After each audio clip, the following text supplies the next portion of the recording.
That is the point. When you go and pursue this game of the impossible, result is a consequence, but the change, the transformation that a person go through is actually the guarantee.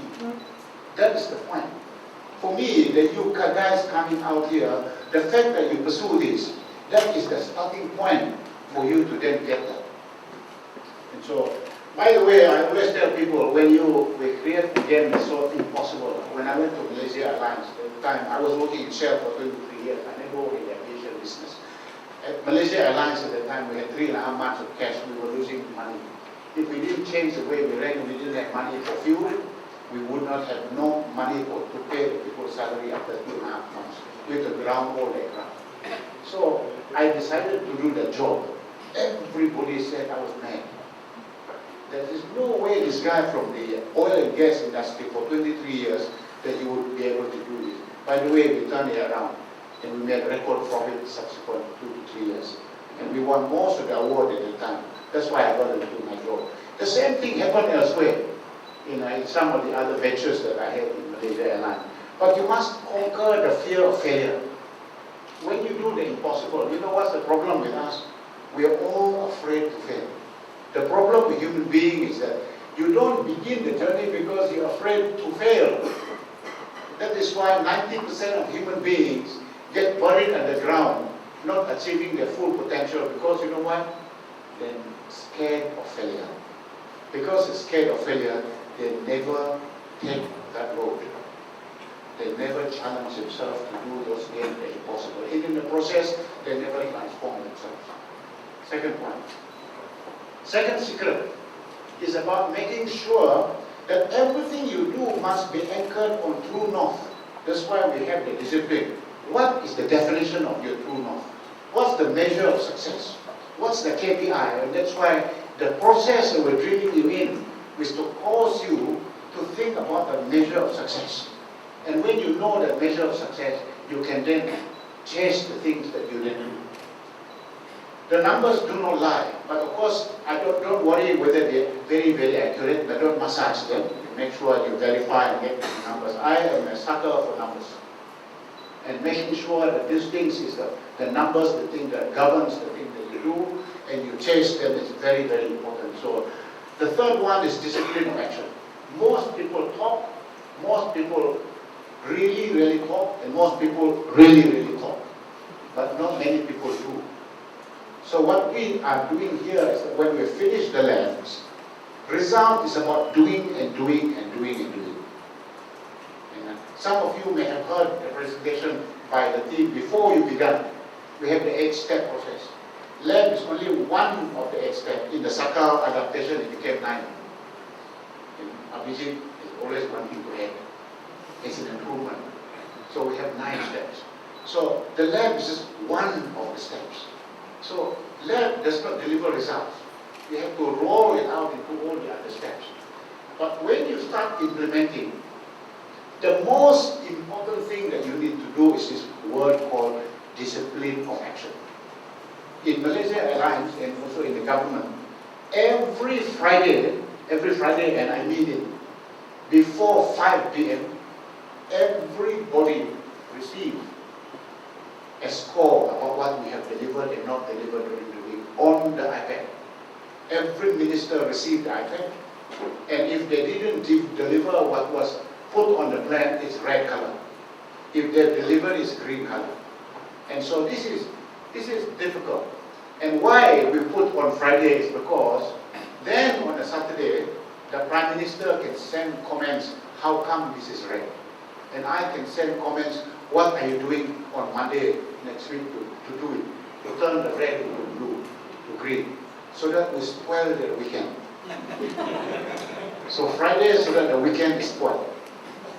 Because in life, it is one thing to say you aspire to do it. But human beings, we all want to be lazy. We don't want to work. We have an aversion to hard work. But you've got to really push the people to do it. And that's the reality. They've got to get up and do it. It's a very boring thing and it's difficult, it's drudgery, but you've got to get them to wake up and do it. It's this action and discipline. That's key. Fourth, situational leadership. This is not not really my idea. If some of you want to Google Ken Blanchard, and he talks about this idea of being situational. I believe that when you start a journey, whether you're the leaders, whether the Chief Minister of Maharashtra and the people, the ministers involved, or the permanent secretary, when you begin the journey, you will need to be highly directive when you start the journey. You cannot have too much democracy. The world, when you start a journey, a transformation journey, if you have democracy, you never leave. For those people who understand the Bible, I'm a Christian, and I just want to relate the story of Moses. When Moses wanted to lead his people from Egypt to the promised land, do you think he told them, let's gather here and have a conference and discussion which direction in the desert we will go?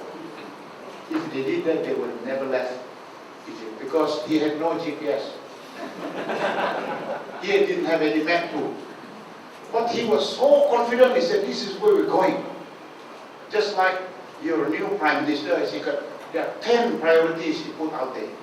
So when you start the journey, in the first instance, you must say, these are the 10 priorities. And I don't care what you all think, but these are, you need to be like that as a leader.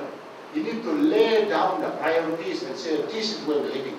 You don't need to have too much democracy, because democracy is a problem. Can you imagine if you are democratic? A child, when you are young, what's the number one word that every parent will say for a little baby? No, don't. Very seldom you say, yes, please. Empowered to do what you like. Can you tell a little child, you're empowered to use the knife the way you want to? Cannot do, don't do. Now the story about Moses. After he was so confident, he told the people, they followed him because he looked very confident, a bit like me now. They followed him. How long were they stuck in the desert? 40 years. That's a hell of a long time. But when you get down, you will get in the transformation process, you will get a dissatisfaction phase. In the beginning, everybody is, this is great. What the government wants to do, or we do this, waterfall, everybody excited. When you start doing it, oh my God, this is difficult. A lot of problems. We don't have money, this is a problem, we're quarreling about it. I guarantee you, you will go through the period of dissatisfaction. Because all sorts of problems arise. But the leaders must always remain directive. Never mind, we will still do it. You never give up. How difficult it is, you must continue the process of being directive. But the third stage is then people then begin to actually find solutions to all the problems. Suddenly find the budget, you get the private sector to do it. That is when the leaders will now begin to empower. You stop being directive. Because the troops already know how to do it. And you must never tell them how to do it because they are smarter than you now. So you need to learn to let go. And the final phase is when they are already reached the maturity phase. A lot of them already know how to do it. Then as a leader, you must make yourself redundant. Learn to let go. The story about Moses is that he actually didn't lead his people to promised land. Moses actually led Joshua to. And that is the story about leaders. Leaders must learn to let go and become redundant.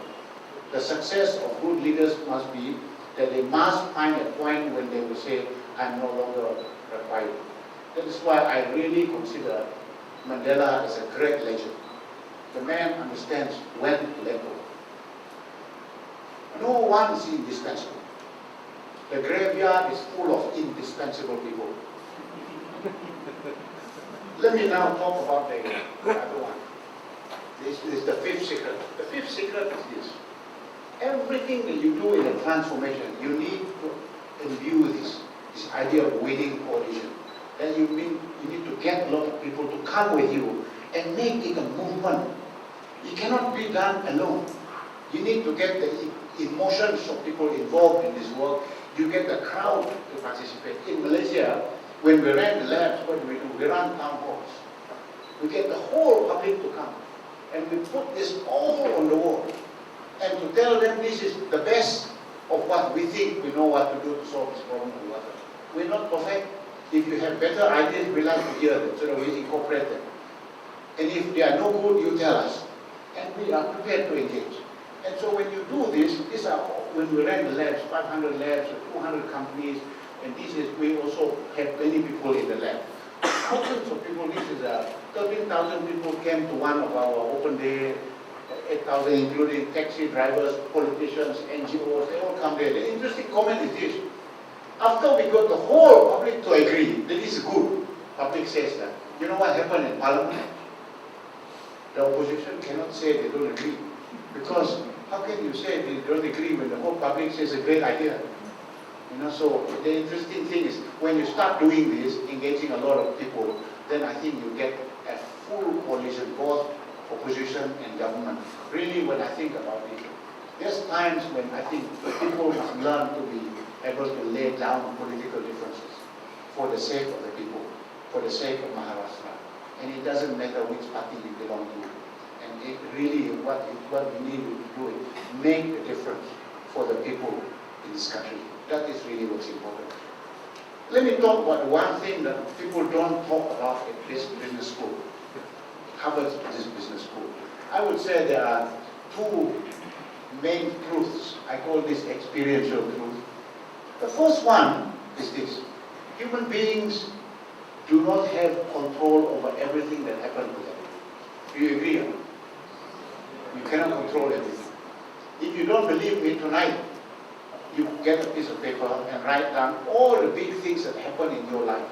List them down. Big things. Alongside there and ask the question, did those things happen the way they exactly did because you caused them to happen? If the answer is yes, put a tick. If the answer is no, put a cross and count it. I guarantee you, on that sheet, more than 60% that is on that sheet is nothing to do with you. They happen the way they did. When I was young, I wanted to be a lawyer. That was all that I wanted to do. And so I studied hard. I was a top student in the class, and I applied to go and do law in New Zealand. I had a scholarship. But because I come from a very humble village, my village is in the jungle. We don't have P.O. box. So I told them, if you give the offer, send in my auntie. And actually, she was holidaying in Europe. I never received the offer. Because by the time she came back from Europe, I didn't know it was under a pile of letters. So I never went to New Zealand. I never got the scholarship. So I went and did something else. I did business and management. And I went to a completely different place by accident, if you call it accident. But you know, if I didn't go to Penang to do that thing, I would have never met my wife. Very important. If I didn't meet my wife, there is no Max, there's no Leon. These are the most important people in my life, you know. And luckily, when you think about it, luckily I didn't go to New Zealand. If you think about it, everything flowed from there. I can tell you everything in your life, you go look at that, you realize that you don't control everything in life. You know the beauty of knowing that? You become humble. You better be humble. Leadership is about humility. Vulnerability is about you, knowing that the world is not at your feet. However confident you are about number one, number two, number three, all the secrets, all the stuff, you know, if it doesn't work, it doesn't work. Don't kill yourself. Don't shoot yourself. Don't shoot the troops. If they've done their best, it's not their fault. Sometimes it doesn't work. And I will say the other one is, life is a continuous reduction of options. So what is Idris talking about? You know, in life, we all, if you ask a small child, when I was young, ask me, what is it your ambition in life? One day I say, I want to be a pilot. The next day I will say, I want to be a doctor. And then I want to be a rock star. Everything can do. Because I was young. Suddenly, as you grow older, I don't know what about you, then suddenly you realize, actually, your math's not very good. You cannot be a doctor. You know, you cannot be an engineer, so mathematics not so good. And then another guy said, well, actually, I'm not very good at writing. So you cannot be a literary student because your writing style is not so good. So you reduce. And then suddenly you go in life, you have to choose, do you go into the art stream or you do go in science stream? Reduction of option. When you get married, so option reduces. Unless you're Muslim, you have option to have a divorce. And so, many things. When I worked in Shell, I was the vice president of business development consultancy. I was the vice president of retail, covering 100 countries based in London. And Shell was good, they gave me good money. They said, look, you can rent a house, very nice house. I love Chelsea, you know, to watch football. Chelsea is my football, so I wanted a very nice house. Very nice. Shell gave us good money, so I found a house that I wanted to rent. My wife said, you are not renting that house. Why? Because I am sending the kids every day to school, not you. So the options are, you have to look for a house within certain vicinity of the school. Option reduced. So in life, when you go through life, when you have number one to number two, first of all, you cannot control most things in life. And then as you grow older, options reduce and reduce. It's a terrible life, isn't it? It's a terrible life. Now, somehow or other, I believe, if you think about life in that sense, what are the things that you can do to allow those things to go in your favor? How can you broaden the offer? How can things fall for you? And I believe there are three things you can do as leaders. We all must become good human beings. You must have the right values. Be a good human being. Do good to people. For poor people, help them.